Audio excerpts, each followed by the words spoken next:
Olá, muito boa tarde para você. A CPI dos Maus Tratos realizou hoje a primeira de 2 audiências públicas no Ministério Público de São Paulo. Assim como na CPI da pedofilia, a comissão busca avanços na legislação. Os detalhes na reportagem de Paula Crisio. A CPI da pedofilia foi decisiva porque mudou a legislação. Antes, a posse de material considerado pornográfico não era crime.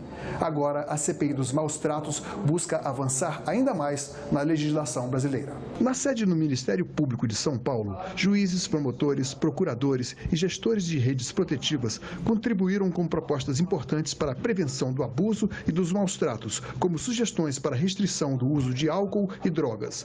Para o presidente e relator da CPI, trata-se de uma etapa fundamental no avanço da legislação.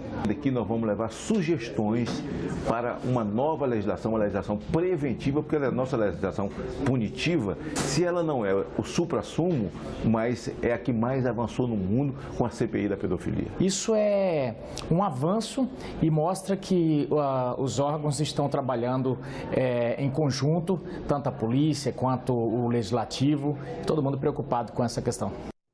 A Previdência brasileira não é deficitária. Essa foi uma das conclusões da CPI que investiga a situação previdenciária brasileira. O relatório da comissão começou a ser lido nesta segunda-feira. O relatório tem mais de 250 páginas, resultado de 6 meses de trabalho da comissão, em que foram ouvidas cerca de 120 pessoas sobre a situação da Previdência brasileira. Entre as conclusões, o diagnóstico de que o déficit da Previdência, defendido pelo governo, é artificial e que não há necessidade de reforma das regras da Previdência. O relatório cita ainda a utilização indevida de recursos previdenciários pelo governo, a desvinculação de recursos da União, DRU, e a dívida previdenciária de grandes empresas e bancos, como alguns dos fatores que afetaram a saúde financeira da Previdência Social. Nós temos dados que demonstram que a dívida ativa hoje na União chega quase a R$1 trilhão, pronta para ser executada. O que nós queremos, via a CPI, criar instrumentos para essas cobranças, fazer que daqui para frente ninguém mais seja perdoado, que passe a mão, que não cobre mais multas e juros, e com isso nós temos certeza que a nossa Previdência, com esse ajuste na gestão, passará a ser efetivamente superavitária para as próximas décadas e décadas. A leitura do relatório deve terminar no início da noite de hoje. Será então aberto um prazo para a apresentação de emendas. A votação do documento final deve ocorrer até 6 de novembro, último dia para o funcionamento da CPI. Um dos assuntos em destaques desta semana aqui no Senado deve ser a regulamentação dos aplicativos para transporte de passageiros, tipo Uber e Cabify. Existem 3 propostas na casa, mas entre os parlamentares ainda não há consenso. Temos aqui sobre a mesa. O presidente até colocou em votação o pedido de urgência para regulamentar os aplicativos como Uber, Cabify e 99, mas não houve acordo em plenário. Nós estamos tendo uma caravana de taxistas do Brasil inteiro, um povo sofredor que merece discussão. Ninguém está proibindo o Uber, é regulamentando. Então nós temos que enfrentar, tem temas que a gente tem que enfrentar. Que nós possamos levar esse assunto numa discussão e num debate com as 2 categorias, porque nós estamos cansados de saber que, neste caso, nesse exato momento, os taxistas do Brasil e os mototaxistas estão prejudicados. Esse entendimento não sendo alcançado, nós precisamos deliberar essa questão. E por quê? Porque o serviço de Uber não pode continuar sem ser regulamentado. A dificuldade está na hora de decidir o espaço que o Estado deve ter na regulamentação do transporte remunerado privado. No texto original da Câmara, a fiscalização fica por conta dos municípios e do Distrito Federal. É preciso que haja o poder do município de delimitar um máximo de automóveis a serem utilizados como Uber. Precisamos definir essa questão da placa vermelha, porque no caso da placa vermelha necessariamente teria que ser um automóvel de aluguel, fugiria um pouco do espírito daquilo que é o Uber. Já o relator do projeto no Senado acredita que o texto da Câmara retira a livre concorrência dos aplicativos, que passariam a funcionar como um táxi. Ele sugere outras regras para controlar e fiscalizar carros e motoristas. A empresa ter pelo menos uma representação no Brasil e cadastro atualizado de todos os motoristas. Ele não exige placa especial. Eu acho muito difícil nós aprovarmos direto o projeto que veio da Câmara. Que o projeto veio da Câmara, ele torna o Uber, na verdade, um táxi, porque ele exige que o Uber use placa vermelha. Quando usa placa vermelha, é concessão do poder público. Aí vira um instrumento político na mão do poder público, que nós não queremos. Queremos liberdade para todos que usam aplicativos. A discussão do texto tem enchido os corredores do Senado. Muitos taxistas vieram pedir a aprovação da urgência para o texto do jeito que veio da Câmara. Que sejam fiscalizados como nós somos fiscalizados, ou seja, que a coisa fica coesa, homogênea e leal, não do jeito que está. Já os donos dos aplicativos são contra o modelo sugerido pela Câmara.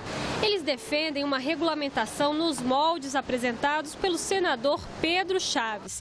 Nas redes sociais, fazem campanha contra o projeto original, por considerar que o texto aumenta a burocracia e inviabiliza o serviço. As comissões poderão aprofundar no conhecimento do projeto e, a partir daí, incorporar coisas importantes no projeto, atendendo tanto os taxistas como o pessoal que usa os aplicativos. Os 3 projetos sobre os aplicativos vão ser debatidos amanhã na Comissão de Ciência e Tecnologia e podem ser levados ao plenário. O presidente do Senado, Eunício Oliveira, se comprometeu a colocar em votação o pedido do regime de urgência. Ainda existem vagas disponíveis para participar da Semana de Valorização da Primeira Infância, um evento que o Senado organiza há 10 anos. Para esta edição foram convidados educadores e psicólogos do Brasil e da França. Uma criança sempre exige muito cuidado, mas é durante os primeiros anos que o cérebro humano se desenvolve mais rapidamente. É nessa fase que aprende como se relacionar com o mundo. E esse aprendizado vale para toda a vida. É nessa fase da vida, do zero, que é da barriga da mamãe até os 6 anos, que se desenvolve a parte cerebral da criança, né? O cérebro cresce até os 3 anos de idade. Então, nessa fase é que se forma a personalidade da criança. Este ano, o foco é conversar sobre a atenção especial que as pessoas envolvidas com essas crianças devem ter. Isso vale tanto para os pais quanto para professores e cuidadores.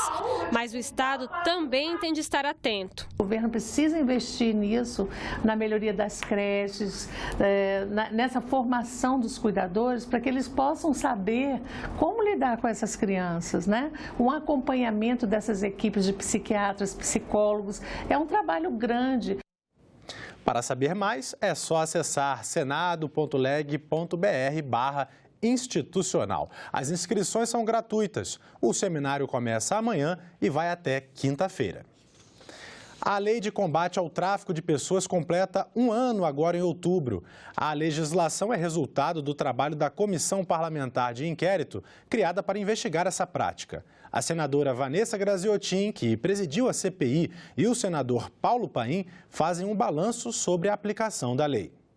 Foi uma vitória muito grande, né? Nós não tínhamos uma legislação mais completa que tratasse o enfrentamento ao tráfico de pessoas no Brasil, tráfico nacional e tráfico internacional. E quando tivemos uma CPI, eu participei da CPI, nós chegamos à conclusão da necessidade de transformar o Plano Nacional de Combate ao Tráfico de Pessoas e Enfrentamento numa lei, porque teria muito mais força, não é? Agora, infelizmente, a lei ela foi aprovada, ela foi sancionada num momento de uma grave crise econômica, não é? Se por um lado, como instrumento legal, foi um avanço importante, por outro lado, o que nós vimos foi exatamente o contrário, caírem as verbas, né? Nós vimos o corte de verbas para os programas fundamentais. A lei foi importante, ficou próximo ao que eu chamo das leis que existem no mundo todo. Agora nós, a partir partir desse momento, podemos, se depender de mim, aumentar ainda mais a penalidade para que ninguém cometa esse crime da forma que é feito com as pessoas. Por isso que eu defendo a tese que devia ser crime inafiançável, imprescritível, cadeia e multa. E nós ficamos por aqui. Você pode rever as reportagens desta edição na nossa página na internet, senado.leg.br/tv. Obrigado pela sua companhia e até a próxima.